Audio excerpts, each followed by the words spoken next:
Her voice, sharp and commanding, sliced through the parking lot as the woman fumbled with her phone. "I need security here right now," she barked. "There's a black boy wandering around acting suspicious. I think he's up to something."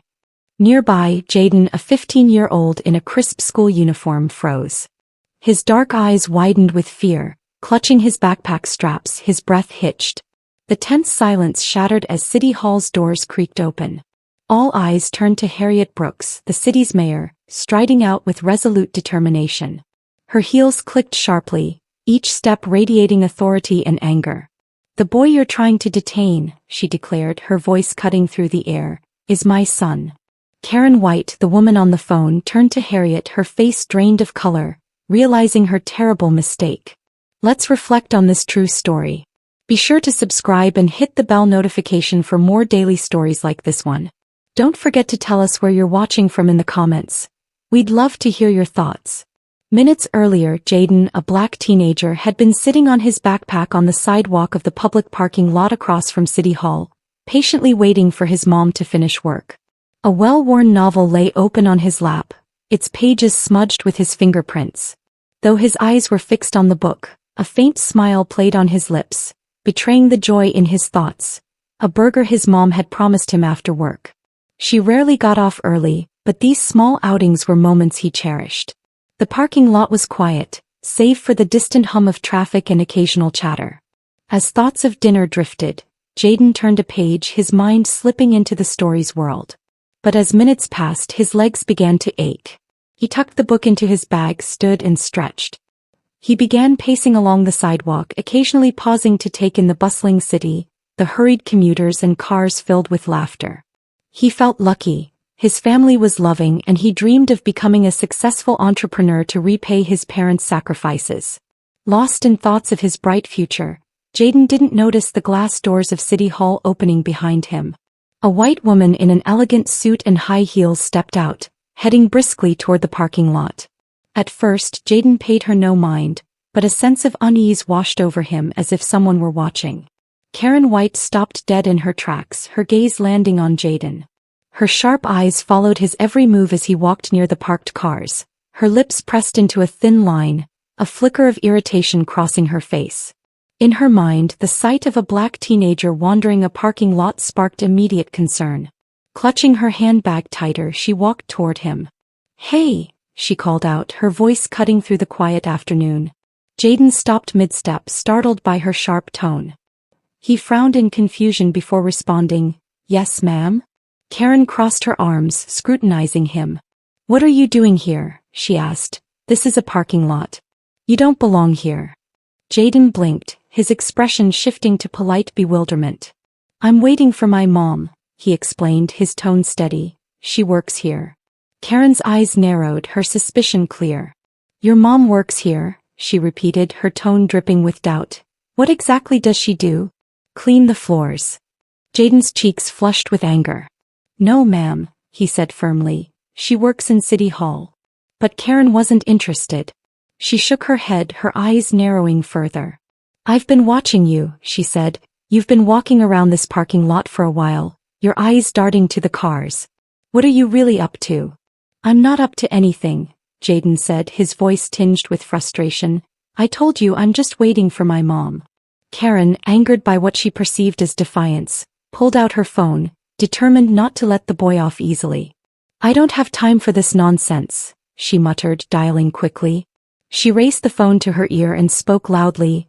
"Security, there's a black boy loitering in the parking lot. He's pacing and looking around, acting very suspicious. I think he's planning something. Send someone down here immediately." Jaden's heart pounded, a mix of confusion and anger at being unfairly accused. His fingers tightened around his backpack straps as he tried to steady his breath. Opening his mouth, he tried to explain once more. "Ma'am, this is a public parking lot. I'm just standing on the sidewalk waiting for my mom. What's the problem?" Karen, tucking her expensive phone into her handbag, looked down at Jaden with a satisfied smirk.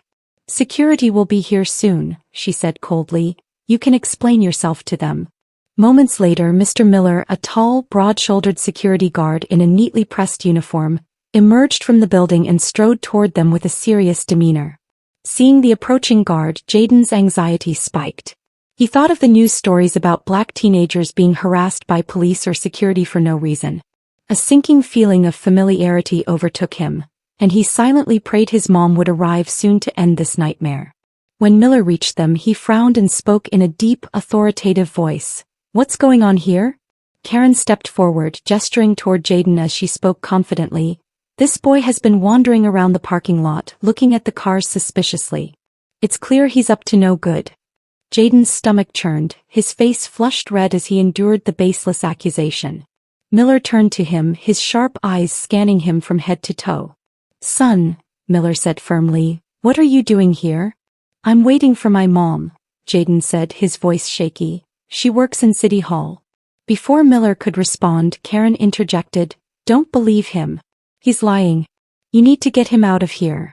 Miller frowned, leaning closer to Jaden. "Do you have any ID?"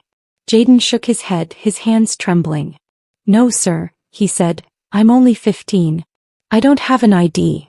The situation spiraled as Jaden realized his words were falling on deaf ears. Anger and helplessness bubbled inside him as he felt trapped by the false accusations. Miller's expression hardened. "Then you'll have to come with me to the station until we can figure this out," he said, stepping closer.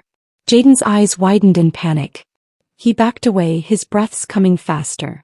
"I haven't done anything wrong," he said, his voice cracking. "I'm not going anywhere." Miller reached out, grabbing Jaden's arm. "Don't make this harder than it needs to be," Miller said. Instinctively, Jaden yanked his arm away. "Let me go," he shouted, tears streaming down his face. Karen gasped, her face twisted with indignation. "See," she said, "he's being aggressive. I told you he was trouble." The commotion quickly drew the attention of passers-by. A small crowd began to form, murmurs growing louder as people pulled out their phones to record. Jaden felt the weight of their stares, their judgment pressing down on him like a heavy load. He cried harder, his mind racing with fears of the worst possible outcome. Headlines labeling him a criminal, his mother's disappointment, and the lasting humiliation. As Miller struggled to restrain Jaden and Karen looked on smugly, the tension in the air became unbearable. Just when it seemed everything had spiraled out of control, a commanding voice rang out, "Let him go." The crowd fell silent instantly, heads turning toward the source of the voice. There stood Harriet Brooks, the mayor of the city, striding into the scene with an air of authority. The late afternoon sun cast its warm glow over City Hall's sleek facade. Inside her office, Harriet Brooks leaned back in her plush chair, her mind still buzzing from a day packed with meetings, phone calls, and endless paperwork. She glanced at the clock on her desk and smiled faintly. It had been a long day, but she had promised her son Jaden that they'd have dinner together. He was waiting for her in the parking lot, and she hated the thought of keeping him waiting any longer. With a sense of purpose, Harriet pushed her chair back and stood, smoothing out her tailored blazer. She draped her custom-made coat over her shoulders, slipped on her favorite pair of heels, and grabbed her leather briefcase. Stepping out of her office, she pressed the button for the elevator and watched the doors glide open. As the elevator descended, Harriet thought about Jaden and how patient he always was with her busy schedule. She made a silent promise to let him order as many of his favorite dishes as he wanted tonight. A small way to make up for the long hours she'd spent away from him lately. When the elevator chimed and the doors slid open, Harriet stepped into the lobby, her heels clicking against the marble floor.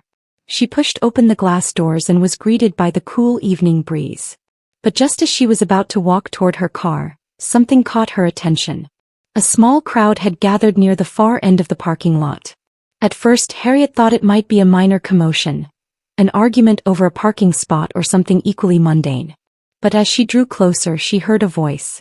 It was high-pitched and frantic, cutting through the murmur of the onlookers. It was Jaden's voice. Her heart sank and a cold sense of dread washed over her. Quickening her pace, Harriet's heels clacked louder against the pavement. She weaved through the crowd, catching snippets of conversation. "That poor boy, why are they treating him like that? Someone should call his parents." And then she saw him. Jaden was in the middle of the crowd, struggling to pull his arm free from the grip of Miller, the head of City Hall security. His face was flushed, tears streaming down his cheeks as he cried out, "Let me go. I didn't do anything wrong." Next to Miller stood Karen White, her arms crossed smugly, her voice rising over the noise. You see how he's resisting? He's dangerous. I told you he was trouble. Harriet's chest tightened as she took in the scene. Her son humiliated and terrified, surrounded by strangers filming with their phones and whispering among themselves. Her fury boiled over. Let him go, she shouted, her voice ringing out like a thunderclap. The crowd fell silent and every head turned in her direction. Miller and Karen froze, their eyes widening in shock. Harriet pushed through the remaining few onlookers until she stood in front of her son, her commanding presence enhanced by her tailored coat and heels, leaving no doubt as to who she was. Madam Mayor, Miller stammered, his hand immediately releasing Jaden's arm. Karen's face turned ghostly pale, her confident smirk replaced with sheer panic. Jaden's tear-streaked face lit up with a mix of relief and exhaustion. Mom, he cried, his voice breaking as he threw himself into her arms. Harriet held him tightly, one hand stroking his back, her other arm protectively shielding him from the crowd. The boy you wanted to arrest, she said, her voice low and dangerously calm, is my son. Jaden's tear-streaked face lit up with relief. Mom, he cried, his voice trembling with emotion. Harriet rushed to her son, pulling him into a protective embrace. His tears soaked into her blazer as he clung to her, finally feeling safe. Harriet turned sharply, her fiery gaze locking onto Karen and Miller. Her voice was cold and cutting as she spoke. The boy you're trying to detain is my son. Karen's face went pale, her lips trembled as she tried to form a response. Why your son? She stammered. What did my son do to deserve this treatment? Harriet demanded, her voice rising with anger. Karen's confidence faltered, her expression shifting to one of regret. I didn't know he was your son. This was just a misunderstanding, she said weakly. Miller stood stiffly, staring at the ground in shame.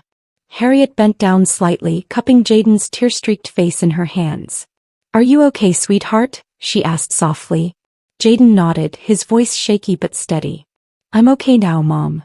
Straightening, Harriet turned to face Karen and Miller, her voice loud enough for the gathering crowd to hear. I want an explanation as to why my son was being interrogated on the sidewalk of a public parking lot. Miller's authoritative tone was replaced with hesitation. Ma'am, I received a call about a suspicious youth, he said. Harriet interrupted, her eyebrows raised.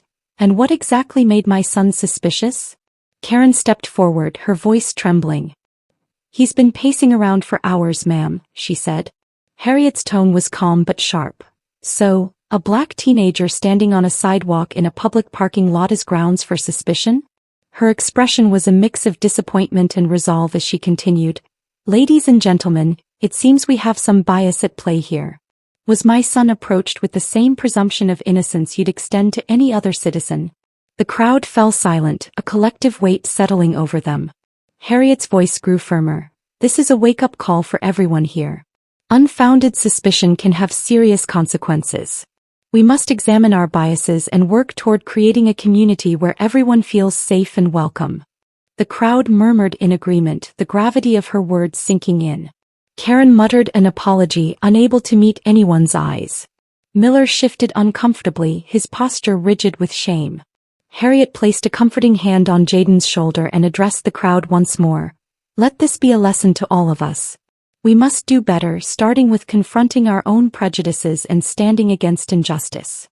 With that, she guided Jaden toward the sleek black SUV parked nearby. The crowd watched in stunned silence as they climbed into the car.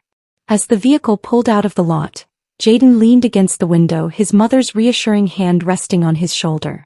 Let's go get that burger, Harriet said gently.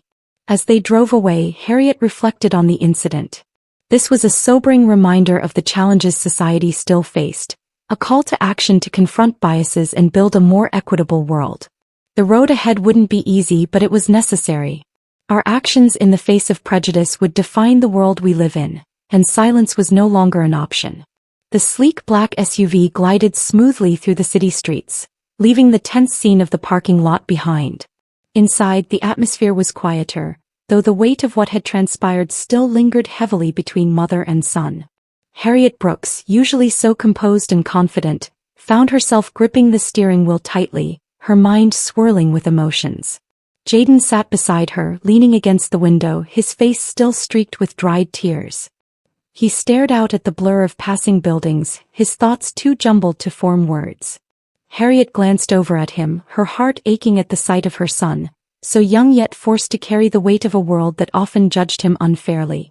After a few moments of silence, Harriet spoke, her voice softer than usual. "You handled yourself well back there, Jaden," she said, her eyes flicking to him briefly before returning to the road. Jaden shrugged, his shoulders still tense. "I didn't feel like I did," he admitted. "I was scared, Mom. I didn't know what to do." Harriet reached over and placed a comforting hand on his arm. "It's not your fault," she said firmly. "None of this was your fault. What happened today wasn't about you. It was about them, their ignorance, their prejudice." Jaden turned to face her, his voice quiet but resolute. "Will it ever change? Will people ever stop seeing me as a threat just because of my skin?" Harriet's chest tightened at the raw vulnerability in his voice. She took a deep breath, her grip on the steering wheel loosening as determination replaced her earlier anger. "It has to change," she said, her voice steady and resolute. "And it starts with people like me, people in positions of power. I can't let what happened today be just another incident we move past. We need to confront it, to educate people, to dismantle these biases at their roots." As they pulled into the parking lot of their favorite diner, Harriet parked the car but didn't immediately step out. She turned to Jaden, her gaze filled with both love and determination. "You gave me a lot to think about today," she said. "I've always known the city isn't perfect, but seeing it through your eyes, it's clearer than ever that we have work to do." Jaden tilted his head, his expression curious. "What are you going to do, Mom?" Harriet smiled faintly, though her eyes burned with purpose. "I'm going to start with City Hall. Anti-bias training for employees, stricter policies to hold people accountable for profiling. And I'm going to make sure the community hears your story, not just as my son, but as someone who deserves to be seen for who he is, not what they assume." Jaden nodded, a small spark of hope flickering in his eyes.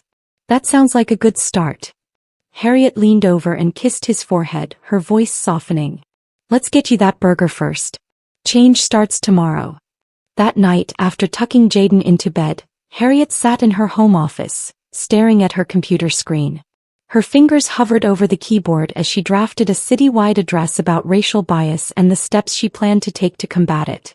As the words flowed onto the screen, she imagined the city she wanted Jaden to grow up in, a city where he could walk freely without fear, where his worth was seen beyond his skin color, where no other child would face what he had today. Harriet paused, rereading her words, then nodded to herself. Tomorrow, she thought, the fight begins. Join the movement for justice. Subscribe, share your thoughts in the comments, and make these stories part of your daily life. Together we can create change.